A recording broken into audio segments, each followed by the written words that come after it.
उसकी हालत टॉयलेट में इस्तेमाल होने वाले पेपर के जैसी हो गई है। ये बात किसी और ने नहीं बल्कि पाकिस्तान के रक्षा मंत्री ख्वाजा आसिफ ने कही है।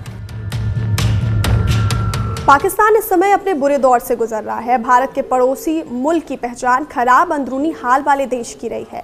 यही हाल बाहरी तौर पर यानी वैश्विक परिस्थितियों के मद्देनजर भी है। उसकी हालत टॉयलेट में इस्तेमाल होने वाले पेपर के जैसी हो गई है। ये बात किसी और ने नहीं बल्कि पाकिस्तान के रक्षा मंत्री ख्वाजा आसिफ ने कही है।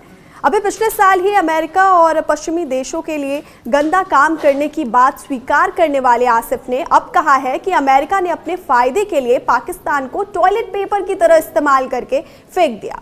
आखिर ये कौन सा गंदा काम है जिसे करने के बाद पाकिस्तान को महज एक टॉयलेट पेपर की तरह रद्दी में डाल दिया गया? ख्वाजा आसिफ के इस बयान के क्या मायने हैं, आइए समझते हैं। पाकिस्तान के नेशनल असेंबली में रक्षा मंत्री ख्वाजा आसिफ ने साफ शब्दों में अमेरिका पर यूज किए जाने का आरोप लगाया।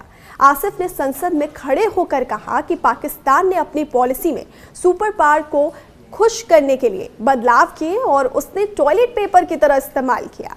ख्वाजा ने इसके लिए पड़ोसी देश अफगानिस्तान का हवाला दिया, जहां कई सालों तक अमेरिका और रूस ने वर्चस्व कायम रखने की लड़ाई लड़ी। दरअसल ख्वाजा आसिफ अफगानिस्तान की धरती पर आधुनिक इतिहास में हुए 2 जंगों का हवाला देते हैं। इसमें पहला तो सोवियत अफगान युद्ध है जो 1979 से लेकर 1989 तक चला। ख्वाजा के अनुसार अमेरिका ने पाकिस्तान को यहाँ पर अपना जरिया बनाया। पाकिस्तान की खुफिया एजेंसी ISI ने अमेरिका से मिले अरबों डॉलर की रकम को अफगान विद्रोहियों तक पहुँचाया। इसके साथ ही पाकिस्तान की ज़मीन पर ट्रेनिंग कैंप में लाखों की तादाद में लड़ाकों को ट्रेनिंग दी गई। पाकिस्तान ने उस दौर में 32 लाख से अधिक अफगान शरणार्थियों को जगह दी। उन्होंने जो दूसरा एग्जाम्पल दिया वो ये था कि 2001 से लेकर 2021 तक अफगानिस्तान में अमेरिका की जंग से जुड़ा पाकिस्तान का रोल यहाँ पर सप्लाई चैनल के तौर पर रहा। नाटो सेनाओं का 80% सामान कराची पोर्ट के जरिए ही अफगानिस्तान पहुँचता था। पाकिस्तान एक तरफ तो अमेरिका का साथी बना रहा तो वहीं दूसरी तरफ उस पर तालिबान की मदद करने के आरोप भी लगे, जिससे अफगानिस्तान में भारत का प्रभाव कम किया जा सके।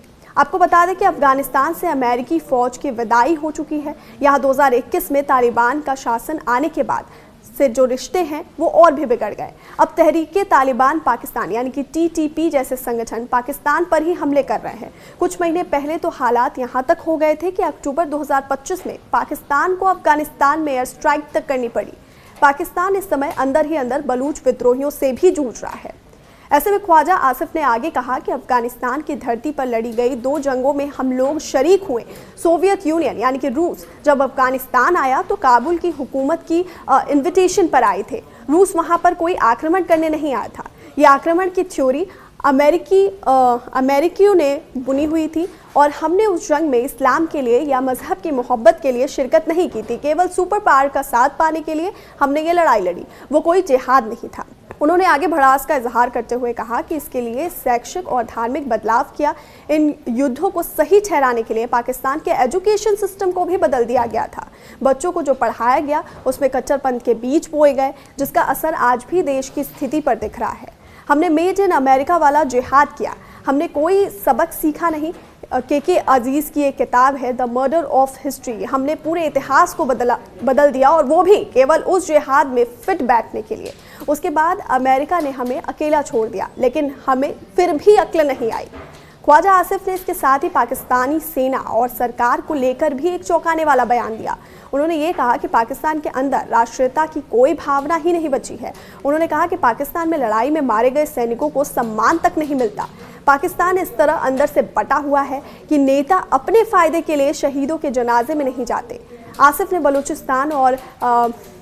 बलूचिस्तान में चरमपंथी हिंसा पर इशारा करते हुए कहा कि पाकिस्तान के अंदर अलग अलग गुट आपस में ही लड़ रहे हैं। देश की अंदरूनी हालत पर बात करते हुए ख्वाजा आसिफ ने कहा कि आज पाकिस्तान के लोग और नेता आपस में इतने बढ़ चुके हैं कि उनमें अब देश प्रेम की भावना ही नहीं बची है। जो भी हुआ उसकी कीमत आज पूरा देश गरीबी और असुरक्षा के रूप में चुका रहा है।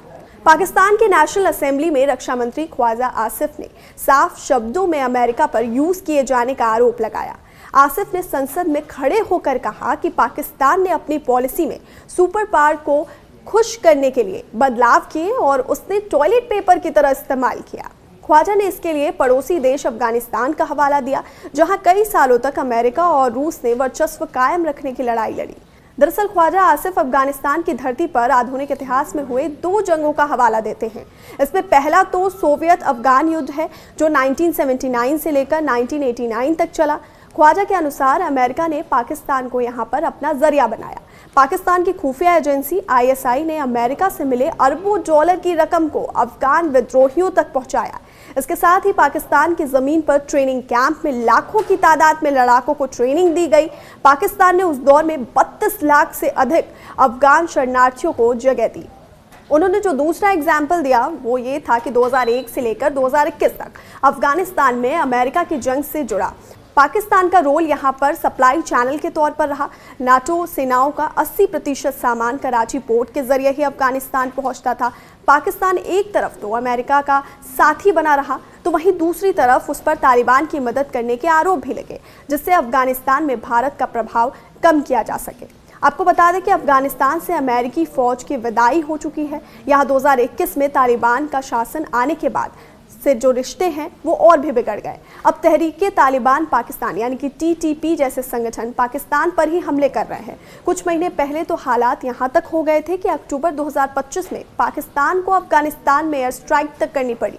पाकिस्तान इस समय अंदर ही अंदर बलूच विद्रोहियों से भी जूझ रहा है। ऐसे में ख्वाजा आसिफ ने आगे कहा कि अफगानिस्तान की धरती पर लड़ी गई 2 जंगों में हम लोग शरीक हुए। सोवियत यूनियन यानी कि रूस जब अफगानिस्तान आया तो काबुल की हुकूमत की इनविटेशन पर आए थे। रूस वहां पर कोई आक्रमण करने नहीं आया था। ये आक्रमण की थ्योरी अमेरिकियों ने बुनी हुई थी और हमने उस जंग में इस्लाम के लिए या मजहब की मोहब्बत के लिए शिरकत नहीं की थी। केवल सुपर पावर का साथ पाने के लिए हमने लड़ाई लड़ी। वो कोई जिहाद नहीं था।